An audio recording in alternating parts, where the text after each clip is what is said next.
بما اني موسم الساحل خلص وانت اكيد ما رحتيش الساحل باين لا عليكي. ما رحتش الساحل. ما معكيش فلوس كنت بصور ولا معكيش فلوس؟ الاثنين. انا من هواة دهب مش الساحل، يعني دهب بقى، نويبع، طابة، الاجواء دي. يعني خلاص كده. الفقيرة لا، الحاجات اللي هي فلوسها قليله. ما بقتش فقيره والله. لا تصرفي.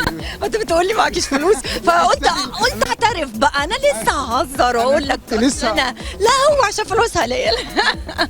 طب بس اقسم بالله ان البحر الاحمر مود مختلف. مود لا يقارن. بالظبط، انا عشان كده انا من عشاق البحر الاحمر والطبيعه بتاعته. يعني انا بحس ان الساحل شويه في صنعه، مصنوع شويه في يلا نسهر يلا، لكن عايز بقى تريلاكس، عايز تتفرج على طبيعه ربنا حتى الميه في البحر الاحمر ما تقعدش تضرب. لا هاديه كده. انت انا بحط النضاره السنوركلينج وانا بقى والسمك مع بعض. طب انت لما رحت صيفتي السنه دي صرفتي كام بصراحه؟ لا دفعت كتير. قولي لي السر. ما انا قاعده هنا عشان قلت اخلص اعمل بس شويه فلوس اروح اضيعها هناك.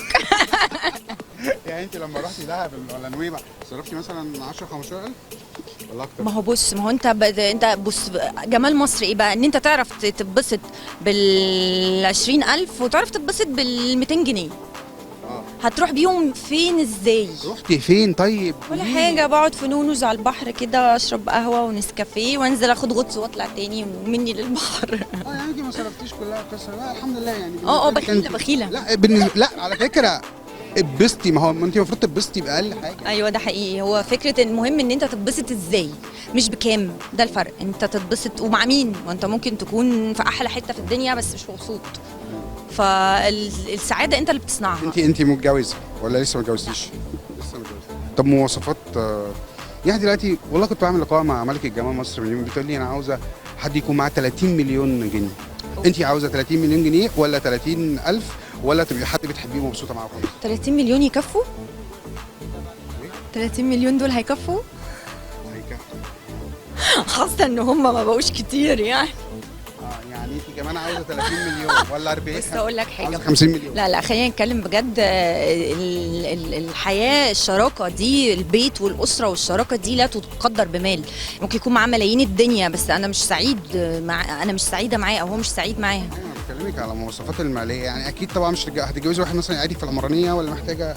لا العمرانيه، يا ده انا عشت كتير قوي في المعهد في العمرانيه، فكفايه عمرانيه.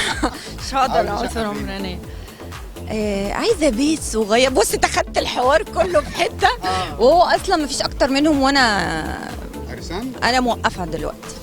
احنا بنركز يا جماعه على عرسان، احنا هنقول لكم السر دلوقتي. انا مش هتلاقوا داخله، مش هتلاقوا. طب يعني انت دلوقتي جالك العريس لازم يكون عنده شقه في زايد وشاليه انت لازم انت اللي تختاري. طبعا يعني يجي لي عريس، ما انا بيجي لي 60000 عريس، هعمل بيه ايه يعني انا ضد او مش ضد، هي بتبقى اراء واذواق. انا ما اعرفش الاقي حد كده الله. طب ايه؟ اصل انت عشان تعرف الشخص ده لازم تبقى عرفته شويه بالصدفه. لو لقيتي حد بس على قده على قد حاله بصراحه، يدور على واحده على قد حالها.